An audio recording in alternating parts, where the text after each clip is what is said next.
Okay, we're back with part three, which I'm very, very surprised and happy to be conducting with Fritz Springmeier, one of the foremost experts, if not the foremost expert on the Illuminati bloodlines, as well as mind control, which actually we not touched on too much. Hopefully, maybe we can swing back around to that. Um, uh, so since we got the time, Fritz, I'd be interested a little bit more delving like into the secret societies, because I mean, people have told me throughout my life that really basically all of history is a war between these esoteric secret societies. Um, and I think maybe my understanding of how that war shakes out and how many players are involved, at the upper echelons of the pyramid, um, might be wrong. So can you give us a little more background on all that? Yeah, there's a lot of confusion and disinformation about it all. So let's take the Order of Skull and Bone. Let's. Okay, Anthony Sutton exposed, and and some insider sent a lot of information to him. But what was interesting is somebody snuck in to their tomb, and he saw in German a ritual, the words to a ritual. Well, it turns out that that wording for that ritual are identical with the Bavarian Illuminati, and so that was a hard and fast clue that what the Order of the Skull and Bones was just a branch of the Bavarian Illuminati. So the point I'm making here is to the uninitiated, they see the Order of the Skull and Bones, they see that as a separate secret society. They don't realize that it's like a branch of the mother organization. And that's the kind of thing that I've been trying to uh, record to people. It's like I explain how the Watchtower Society got started. You know, they got financed by the Rothschilds. They got money through the B'nai B'rith and the Masonic lodges. So they were a front for the Illuminati. The same thing for the LDS Church. There's different kinds of Mormons. You've got the RLDS, you got the LDS. But I'm speaking about the ones that were so successful in Salt Lake City. Hmm. They got financed. Um, and so they both, got financing through Kuhn Lab and Chase Manhattan. I mean, these are banks tied in with the elite, and so you look at Mormonism and you think that that's an independent phenomenon, but really the best model that I can think of off the top of my head is back in the 60s, the USSR, which was a communist state, they called themselves the socialist state. They created front organizations in the United States to get their work. And then those front organizations might create front organizations.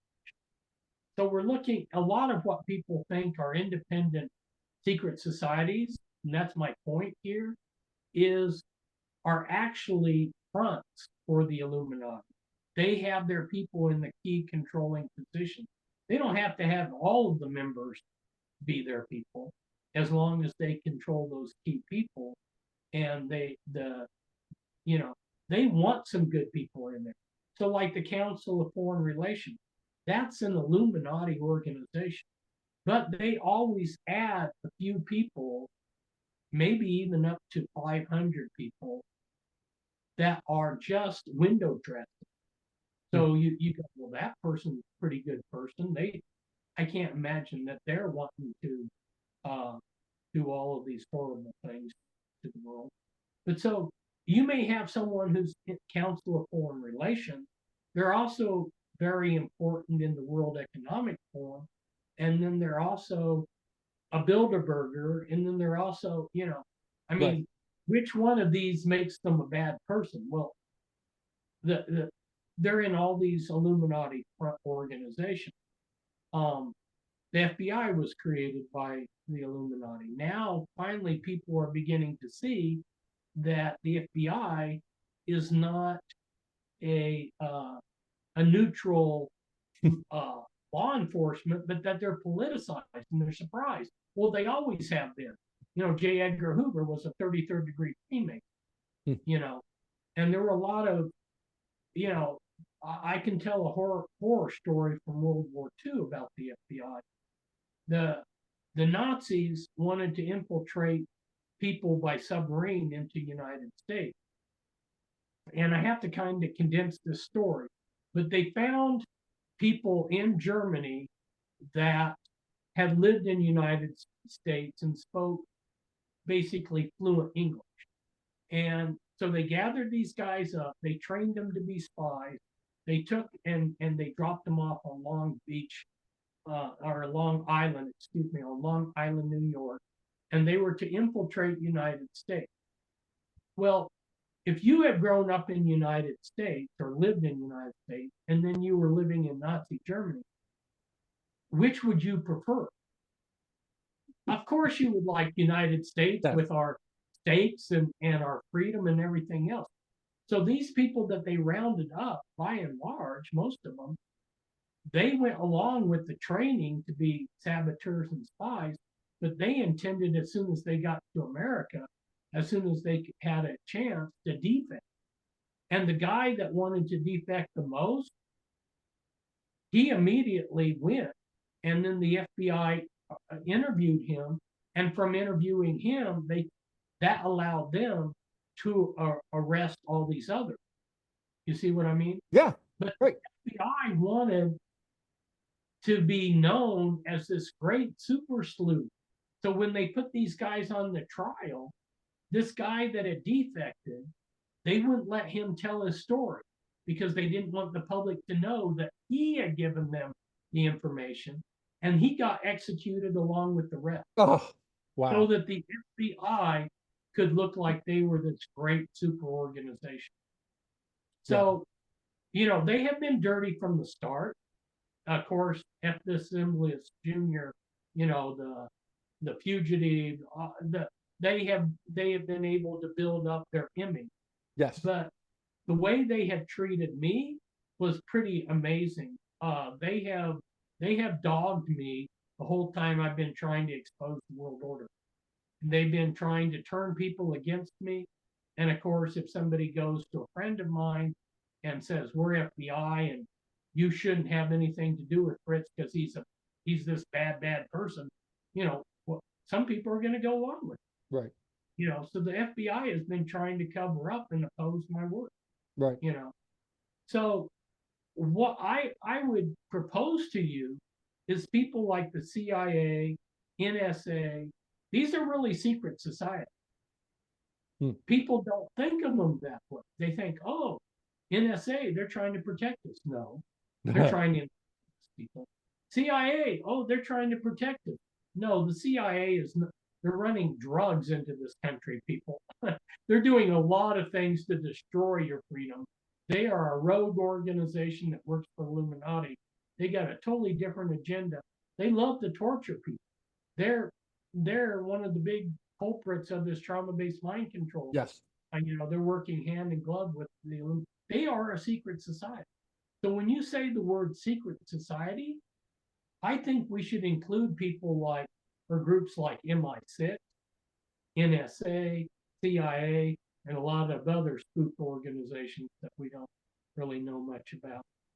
Right. Well, I mean, I would agree on SBI and CIA. Again, like, I want to believe in Bobby Kennedy. Having known people in NSA and brushed up against them a few times, I would like to believe that they still have some people in key positions who are America first. But time will tell. You're always going to have a few people that, there's not that many bad people. No. They have to bring in legitimate IT technicians. They have to bring in some good people to fill some of the positions. But that doesn't mean that they're not controlled. Right. But I mean, they got to follow orders, they got to get their, yes. George H.W. Bush, head of the CIA, ties into Illuminati bloodlines. And Yes. while we're speaking here about Illuminati bloodlines, Trump is 17th generation back to the Plantagenet, and 11 presidents in my Bloodlines of the Illuminati book. I have some genealogy chart, and I show how 11 presidents go back to the Plantagenet. I don't have Trump in there because the book came out in Right. 1995. So, and that is a branch of the Holy Illuminati 13th bloodline, their most powerful bloodline. Yes. So I remember seeing he's tied into some Scottish royalty as well, I believe. Someone was trying to show anyway. Yeah. Sorry, I didn't mean to cut you off. No, that's fine. It's two-way discussion. So yeah, anyway, you got that going on for whatever it's worth. And Uh, sorry, go ahead. I want to let you finish. I got something lined up. oh, go ahead with your next question. Well, you had mentioned Skull and Bones earlier, and I know Skull and Bones was an exclusively male organization for many, many years, but in the past few, actually, I think more than a decade now, they've begun uh, uh, taking women pledges. And so I had recently read portions of your Bloodline to the Illuminati book, and I was reminded of the grandmother, Grande mother, not grandmother like my grandma, but grandmother as a signifier of power. And inside the passage that I had read, she was actually addressing and atop of a grand council of the Illuminati. And, again, like more blacks rising to positions of power, we see, I believe, more and more women rising to positions of at least political power and corporate power. And so I'm wondering, again, is this a evolution of what's going on in the Illuminati for the rise of women? Have they always been there, just sort of the power behind the throne, and we haven't seen them? I mean, you hear the Council of 300 is still all men. I don't even know if that's true. But could we speak to where women fall in this hierarchy that's being externalized? Yes. Traditionally, and if you study witchcraft, you'll be fully cognizant of this. The females have a lot of times been the spiritual power in the covenant, and it's been that way for the Illuminati. In terms of spiritual power, the women are the leaders. In terms of politics and some of these other things like banking, the men have been leaders. But as we've gotten the externalization of the hierarchy, you've noticed that over there in Europe, a number of the secretaries of defense of some of these countries are women. So women have been coming into traditional men's positions. Margaret Thatcher is an example, prime minister. So that's externalization of the hierarchy. Yeah, the women are, because they view Christianity as paternal.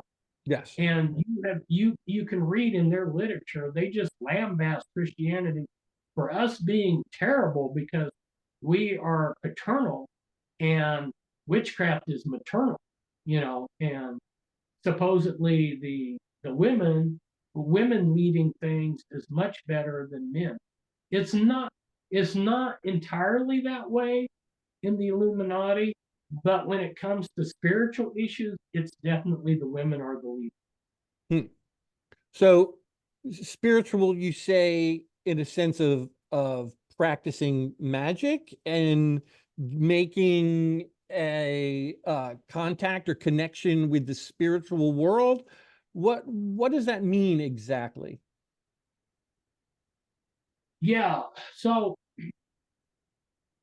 if you look at witchcraft, what they're trying to do is they're trying to use laws and formulas then to contact the spirit world. And You do a particular ritual and you can pull down a particular demon or spirit, you know. You can get in touch with your spirit guide.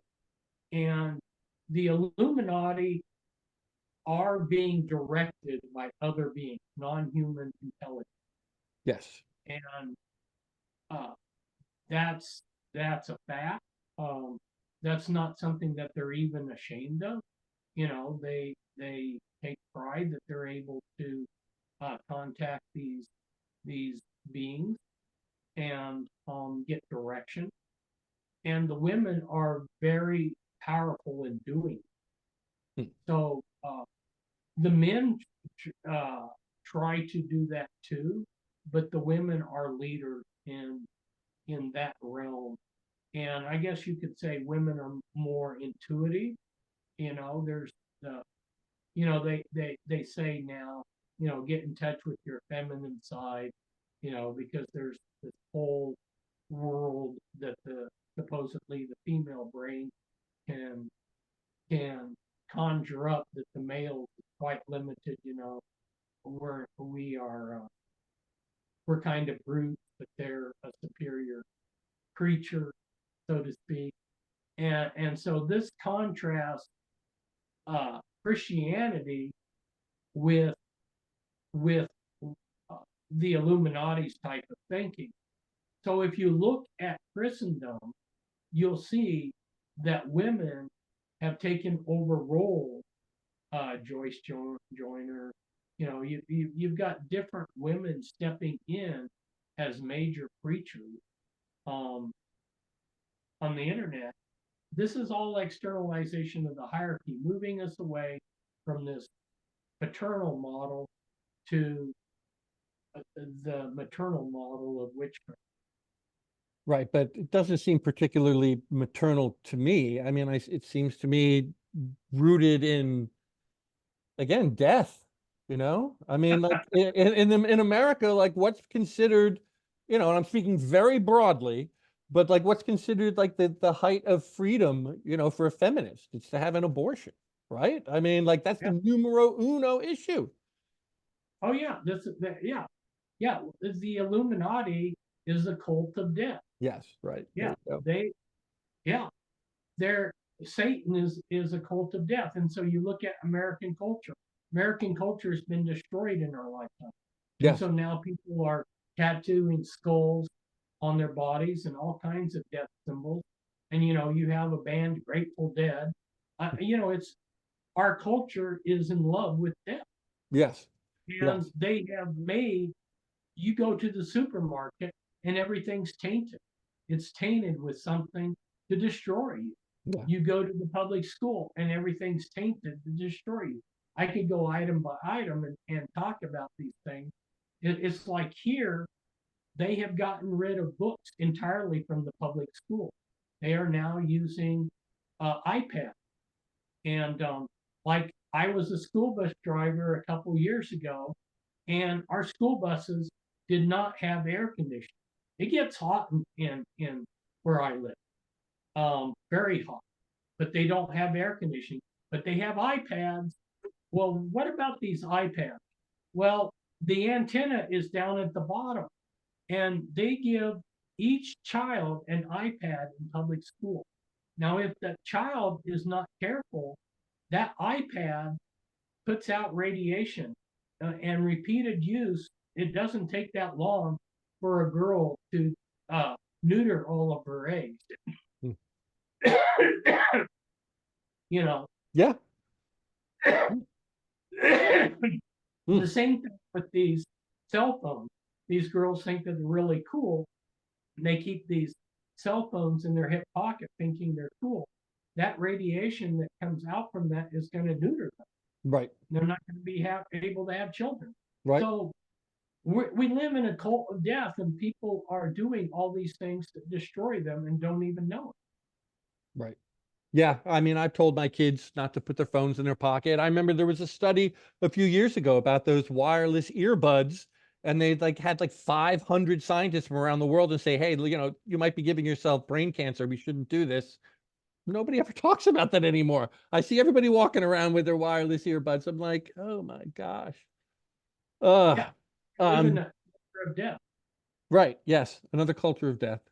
Um, I did tell one person that I was going to be talking to you, and he said to me, you got to ask him about Bloodlines of the Illuminati ending up in Osama bin Laden's library. And then making it onto the CIA website. I mean, I will tell you, Fritz, when I first heard about you, I was living in Atlanta in the late 1990s, and I tried to get my hand on Bloodlines of the Illuminati, and like it was like $1,200. You couldn't find it; it was out of print. And like now, anybody can download it off the CIA's website. I mean, like, is that part of the revelation of the method and the externalization of the hierarchy? And like, what is going on with all that? Boy, that threw me for a loop too. And then their narrative is that they found it in Osama bin Laden's library, which I really wonder, Yeah, me if too. that isn't just a hokey story. Well, since he was Um, dead, in my opinion, he'd been dead for years. Just my opinion. yeah, yeah, yeah. So that's all a made up narrative. Yeah, and then they put it up. I don't know. I'm wondering, like you, if that isn't revelation of the hierarchy, because I do such a good job of explaining who these people are. In fact, I was surprised one day, one person said, you must be Illuminati to have written this because you're promoting them. And I was thinking, promoting them? No, I'm not promoting them. I'm just I'm just exposing them. But I guess if if at this stage they want to be exposed, I guess in a weird way, I guess it's helping them, because they don't have to say that it's real. It's just it's right there. And they love to muddy the waters, Yes. Just what is real, It's like if something happens out there like 9/11, then they'll come out with 20 versions. So Yeah. if you don't want to believe the official narrative, you're like the waters are so muddied with all these other versions, you just like throw your hands up and go, well, I can't make head or tail out of all of this. Right. So you know, so it's not the 13 bloodlines that Fritz says. It's the black nobility. It's not what Fritz says. It's actually this bloodline, or it's this group, or they've got the water so muddy. No, I got this straight from the horse's mouth. I talked with people that I was helping escape the Illuminati. I watched what happened with them. They took me around to ritual sites. They would take me. I mean, no, what I put out in the Bloodlines of Illuminati, that's for real. Mm. And um, I've met these people. I've shook hands with them, which is creepy. Um, I know how they think, and I don't know. All I can say is, yeah, I found it bizarre too. But hey, I do know that at that same time period, they were wanting me to write a history of them. So I guess they're ready to they think that you have to understand the arrogance of these people, that they they really do control things. So if I try to explain to people how much they control things, I mean, it will freeze people. They will be like deer caught in the headlights. It's just Yes. like people don't realize everything you say is being recorded, is being drug into the beast computers from your cell phones. Yes. The whole time while your cell phone's off, you're still being recorded. Yes. Talk about something like, you have a hernia or whatever, and see if they don't send you advertisements for hernias. Right. They're listening to you. Everything's being Always. recorded. Yep. You have no Yep. privacy. No. And so the people at the top really do think that there isn't anything that can take their control away. Right. Right. Um, yeah, sorry, I had another question lined up, and then I was just like, oh yeah, yeah. And then I'm kind of off. But uh oh, I know what it was now. Because it was something you had mentioned. Um Another de-occultist, Michael Hoffman, who wrote Secret Societies and Psychological Warfare, kind of touched on one of the things that you mentioned. We were talking about your book getting more exposure because it was allegedly inside Bin Laden's compound, and it is now on CIA's website. One, even if we know that this stuff is going on, like, for example, like the Paris occult event with the opening ceremonies, like, even once people start to recognize this, does that reduce the power of what they're trying to do? Or does it just like, well, now you know, and we're all in this together, and ride along, and like, that's the Hoffman thing. He says it's back to the lose-lose. Like, if you continue on obliviously, they run rampant and unchecked. But once you figure out what they're doing, it both invites you into their ritual as well as shows you how helpless you are. So is there something to figuring this out, or is it all like the portrait in frustration?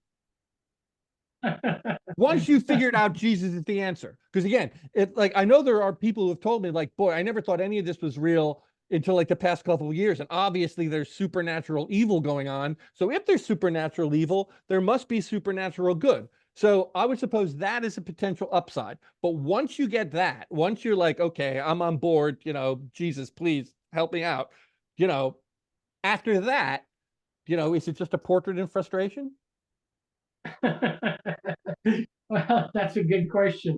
It's I had a calling from God to do this, but the information is it's a double-edged sword. I'll give you an example. Like, let's say there's somebody and they give their heart to Christ. Okay, I don't want them to read my material because they're tender, they're young, they can't handle the storm. They needed to be treated with kid glove. If they read my Be Wise as Serpents book and saw that all the churches are compromised, it's going to so blow their mind, it might still birth their Christian experience. Yeah. So this information, even though I am trying to expose the hierarchy, it's a double-edged sword, and I wouldn't want everybody reading. Everybody's not at a place where it's going to profit them. Yeah. No, I mean, it's one of the things I wrestle with. It's like, am I really, by trying to bring all this stuff out, and is it actually doing anything, really? I mean, is it just making people more afraid and helpless? I mean, I don't know. Well, it's like you watch Alex Jones, and people have said he's a fearmonger, and I can't argue with that. And if you read the scriptures, Christ constantly said, step forward with courage, and then God will strengthen you. He's constantly saying, fear not, fear not, fear not. And so if you get this information in the wrong context, and it's just going to make you more fearful, then it's self-defeating. And so when you hear me speak, you don't hear me trying to instill fear into people. Right. And so, yeah, this information, which is like dynamite, you can blow yourself up with dynamite. I mean, yes. you better use it in a positive way. And so, yeah, I think some people are probably going to blow themselves up. You can't look at it and become fearful. You can use it like you were saying, where you realize, oh yeah, now I understand what's going on with the world. It's a lot more dangerous than I realized. Yes, now I understand that all these different secret societies hate Christ. The one thing that they have in common that's real obvious is everybody hates Christ. Yes, absolutely. And so he's the answer to them. But what did Christ say? He said, he told people what you have to do if you want to be part of the kingdom of light. And so if you're wanting to turn from all this evil, you need to delve into Christ. Christ said, cast your cares upon me. I will give you peace, and all these other things.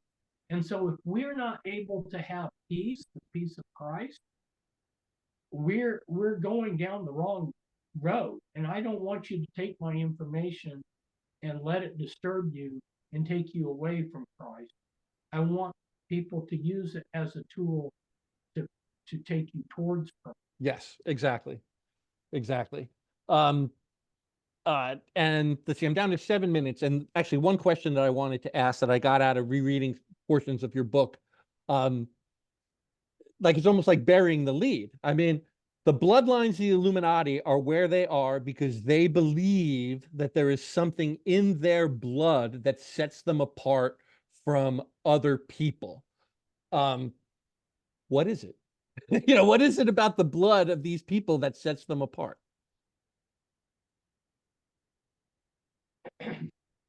Well, again, that's a big answer. For starters, one of the first things is trauma-based mind control works off of dissociation and intelligence. So they like to, if you're doing things ideally, they take an 18-month-old child and they do horrendous traumas to this child. Now that child can respond to these horrendous traumas in 3 ways. One, they can just simply die, curl up and die. And some of the children that are being programmed do, they just die. They can't handle the trauma. Another response is to go crazy, which is a really sane response when you're being insanely traumatized, is to just go crazy. And some of the children do that. But there's a third way of reacting, and that is you can, through creative intelligence, say, this is not happening to me. This is happening to another person. You have a psychotic break. You, through the powers of the mind's power of dissociation, the mind splits. And that's where you get what used to be called multiple personality disorder. The mind says, this isn't happening to me. It's happening to that person. And you have a split. And that is how they're able to, that's why it's called trauma-based mind control. They use that dissociation, that power to dissociate creatively to build MPD. And now it's called DID, dissociative identity disorder. And that's, they build these big multiple personality systems. Well, the Illuminati bloodlines have passed through their genetics the power to dissociate that way. They're intelligent and they're very good at dissociating, and they're very good at creativity. And so, because they've been doing this for many, many centuries, when I was back in the 90s, a Rothschild that was being deprogrammed there's a code word in their programming, and part of that code word, it's like a license plate or something, there's a number, and that number indicates generations, and they had 42. That means they had 42 generations of trauma-based mind control programming up before, to their point. So this has been going on a long time. The secret Rothschild genealogy book takes them back to Nimrod, So that's one reason why they like it, is because their people can be programmed with this trauma-based mind control, which is a total mind control, which is when people in your audience, they're not familiar with my books and trauma-based mind control. When I say mind control, it's 1,000,000 times more powerful than what they're thinking mind control. Right. Yes. It totally controls the person. There is no wiggle room. Right. So they like that because their bloodlines, they have been able to control their bloodlines. And these bloodlines have the ability to do things like astral project, some of these other witchy crafts that they want. So they have occult power. They're passing these occult powers from one generation to another. So that's another reason why they think that they're special. They think that their bloodlines go back to Lucifer and Christ. So whether you want to believe that is a myth that they believe in, or whether you want to say, well, there must be something to it, they believe it. They believe that there's, and there's some people that think that their DNA goes back to things that are not human. You know, that's what David Icke is Right. saying, that these bloodlines are reptilian, they're not even human. Right. I have not been able to verify that one way or the other. You know, before David Icke went public, I was researching that, and I came to the conclusion that, you know, I can't verify any of that, so I'm just not even going to go there.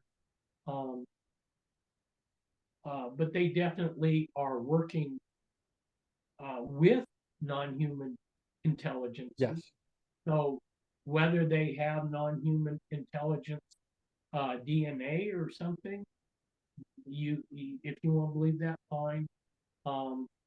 They're definitely working with them, and so the end result is the same. Their agenda is not a human agenda.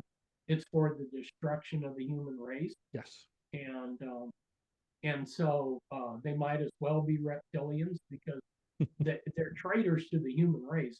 If they're human, they're traitors to the human race, and they're destroying the human race. And that's the bottom line. And that's fantastic that you finish it with that, because we're down to like our last 40 seconds. And once we start getting into like, just who exactly do these people report to, that is like a whole nother wing down the rabbit hole, and you know, a story for another day.